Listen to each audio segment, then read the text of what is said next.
A terrified woman hid in a tree, not daring to make a sound as two dreadful zombies wandered beneath her. Watching the zombies slowly move away, she was relieved to have narrowly escaped danger. Unfortunately, the tree contained a nest full of bird eggs, and at that very moment, the mother bird returned. Mistaking the woman for an intruder aiming to steal her offspring, the fiercely protective crow flapped its wings to drive her away. The commotion quickly attracted the zombies' attention. Although the woman swiftly killed the crow, her location had been exposed.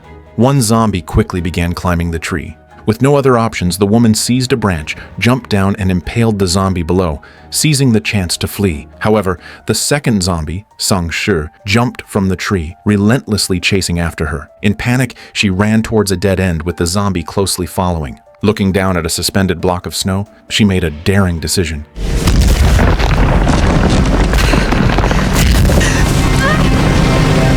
This intense scene is a classic moment from the Norwegian zombie film Dead Snow, in which several young adults visit a snowy mountain for skiing, but unexpectedly encounter terrifying Nazi zombies. Just 2 days prior, 4 men and 3 women took advantage of a school vacation to go skiing together. A fellow student named Sarah had already arrived on the mountain ahead of them, but unknown to them, Sarah had been killed by zombies the previous night. The group soon reached their destination. Unable to proceed by car, they had to continue on foot, while Vegard drove ahead on a snowmobile, hauling their luggage. Arriving at the campsite and not finding Sarah, Vegard assumed she hadn't yet arrived and quickly lit a fireplace to warm up while awaiting the others. The rest soon joined him at the cabin, taking a brief rest before joyfully playing in the snow, skiing, and engaging in snowball fights. At night, back at the cabin, while playing games, one of the girls went outside alone to use the restroom. Just as she finished, she heard noises outside and thought she might have imagined them. However, on her return to the cabin, she saw a shadow dart through the woods. Panicked, she rushed inside to inform her friends, who dismissed it as probably just an animal. Roy opened the door to investigate but found nothing unusual. As he returned, they discovered a local man from the valley who saw lights in the cabin and decided to visit for coffee. They offered him coffee, but he drank beer from the table instead. Upon learning they were skiing, the man warned them not to linger, sharing that horrific events had occurred on this mountain during World War II. The group listened skeptically as he told his tale. During World War II, the area served as a critical German transfer point to disrupt communication between Britain and Russia. Initially expected to coexist peacefully with locals, the German troops, led by the cruel Colonel Herzog, abused civilians and looted valuables from households. Anyone resisting was swiftly executed. Under prolonged oppression, the locals secretly organized a large resistance force, using primitive weapons to launch a surprise attack one night, killing most German soldiers. Colonel Herzog and some survivors fled into the mountains and presumably died there. Since then, locals avoided the area entirely. Clearly, the man believed the area unsafe. However, his well-meaning warning was met with ridicule, and the group dismissed his story. At this point, the man didn't wish to say anything more, so he put on his jacket and left the cabin. He returned to his campsite and was leisurely eating dinner when suddenly he heard a noise outside. Instantly alert, he grabbed his weapon and stepped out of the tent. But as soon as his flashlight illuminated the area ahead, he saw a zombie. Before he could react, he was forced to hold on to his final breath as he scrambled back inside the tent. But the zombie gave him no chance to catch his breath.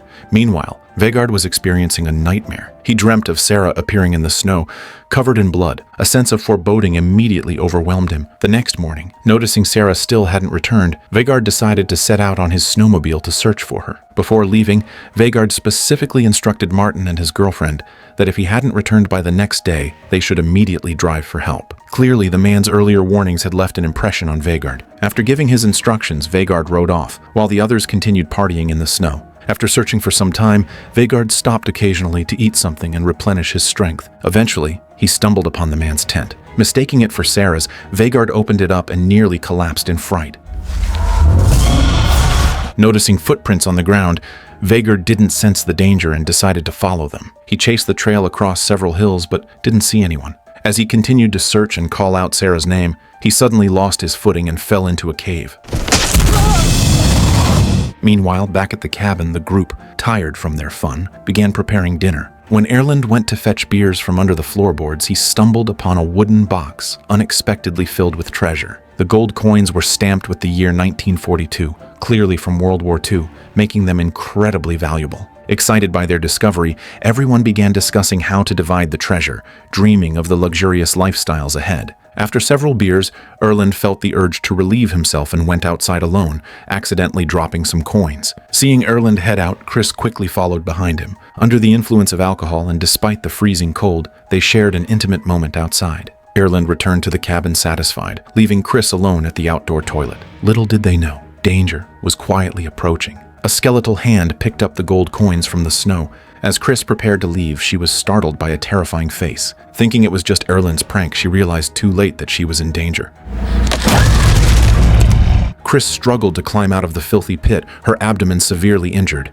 She screamed desperately for help, but just as her friends heard her cries, a dark figure swiftly snatched her away. By the time the group opened the door to investigate, there was no one outside. After calling her name without response, they realized something was terribly wrong. Immediately, they grabbed a shotgun and split up to search. Despite scouring the area around the cabin and the toilet, there was no sign of Chris. Returning empty-handed, they were debating expanding their search area when Hannah suddenly spotted Chris's severed head by the window.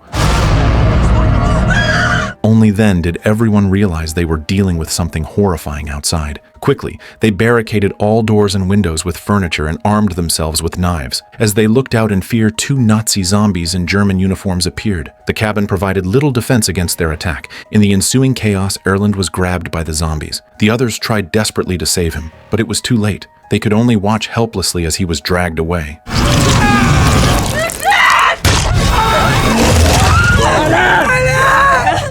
Erland's death granted the remaining 4 temporary safety, but they remained terrified until dawn. Martin realized they couldn't just wait to be killed and suggested leaving. After discussion, they agreed. Fearing zombies outside, they decided to split up. The 2 girls would take the car to seek help, while Martin and Roy stayed behind, waiting for Vegard and making noise to lure zombies away. Meanwhile, Vegard finally woke up from unconsciousness, dug through the snow, and emerged outside. He quickly crafted a torch and re-entered the cave, having noticed human traces. As he went deeper inside, he discovered numerous World War II-era German military items scattered on the ground. Clearly, the old man's story was true. To his horror, he found Sarah dead, gruesomely killed by zombies. Before Vegard could mourn, a zombie suddenly appeared behind him, kicking him out of the cave. Facing a zombie in Nazi uniform, Vegard was momentarily frozen with shock.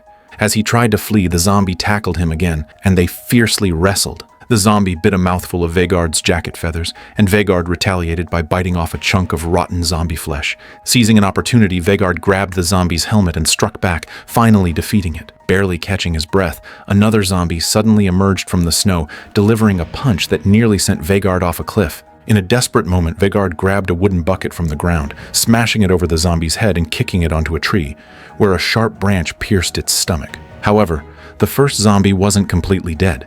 It sprang back, dragging Vegard off the cliff. At the last moment, Vegard grabbed hold of the zombie, narrowly avoiding a fatal fall. Yet the zombie still clung to him, biting into his neck. In a life-or-death struggle, Vegard used his head to smash the zombie loose, sending it plunging downward. Summoning all his strength, Vegard climbed back up, quickly treated his wounds, grabbed a heavy machine gun, and rode his snowmobile swiftly toward the cabin. Meanwhile, Hannah and Liv encountered their own crisis while heading toward the parking spot. After being attacked by zombies, the 2 got separated in the chaos. Liv wasn't paying attention to her path during her escape and was knocked unconscious. When she finally regained consciousness, she was horrified to discover she'd become a zombie buffet. Using her last ounce of strength, Liv quietly took a grenade from a zombie's belt, managing to kill 2 zombies in an explosive farewell. Hannah witnessed this tragic scene from afar, and the loud explosion drew the attention of the zombie horde. Holding binoculars, Herzog, the zombie commander, ordered 2 zombies to follow Hannah's tracks. Thinking quickly, Hannah hid in a tree. When the zombies appeared below, she didn't dare make a sound. Unfortunately, there was a nest of eggs in the tree, and the mother bird returned at precisely that moment. Mistaking Hannah for a threat to its eggs, it immediately started attacking her. The zombies heard the commotion, and though Hannah quickly killed the bird, her position was already compromised. A zombie swiftly climbed up the tree. In a desperate move, Hannah grabbed a branch and leaped down, simultaneously killing the zombie waiting below. Taking this chance, Hannah ran for her life, but the zombie from the tree pursued her relentlessly. She soon found herself cornered on the edge of a cliff, with the zombie closing in behind. Noticing the unstable snow below her feet, Hannah made a daring choice.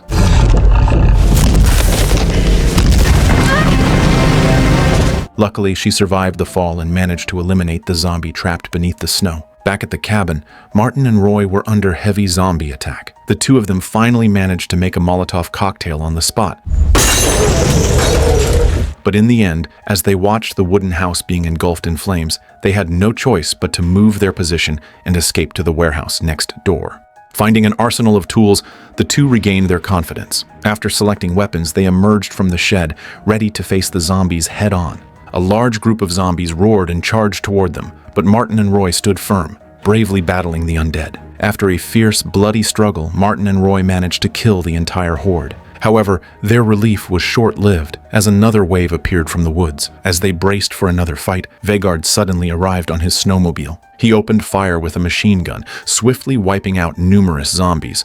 Once his ammunition was exhausted, Vegard charged forward on his snowmobile, engaging zombies in hand-to-hand combat and impressively ending the battle, leaving Martin and Roy stunned. But before they could celebrate, several zombies emerged and brutally captured Vegard, tearing him apart right in front of them. Seeing their friend violently killed, Martin and Roy were overwhelmed by rage. Like warriors possessed, they slaughtered countless zombies. Martin became completely consumed with vengeance. Suddenly, he felt a hand on his shoulder. Instinctively, Martin turned and swung his weapon, but immediately froze upon recognizing the figure. It was Hannah, who had narrowly escaped death. At this moment, Herzog arrived, commanding another group of zombies. Martin had no time to grieve. He raised his shotgun again and unleashed his fury on the zombies. Unfortunately, due to limited ammunition, a zombie tackled him, biting his arm during their struggle. Though Roy saved him, Martin, recalling zombie movies, realized that a zombie bite meant infection. With no other option, Martin painfully severed his arm, disinfecting the wound himself. However, he never expected a zombie hidden beneath the snow at his feet, biting him again, this time in an impossible-to-remove location. Enraged, Martin killed the zombie for revenge. Roy urged him to calm down and focus on their immediate threat. They believed Herzog was their final obstacle, confident they could handle a 2-against-1 fight. But with a terrifying roar, Herzog summoned countless hidden zombies from beneath the snow. Realizing they stood no chance, Martin and Roy exchanged desperate looks and decided to flee. While escaping, Herzog suddenly appeared, killing Roy instantly. Martin clearly saw Herzog retrieve an item from Roy's body, instantly realizing Herzog's real goal, the gold treasure. Martin sprinted back to the burned ruins of the cabin to recover the treasure chest. When Herzog arrived, he paused his attack, confirming Martin's suspicion. Quickly returning the treasure, Martin managed to escape safely. When darkness fell, Martin finally found their car. Just as he prepared to drive away, a single gold coin fell out onto the seat. Picking it up, Martin immediately understood that trouble was imminent.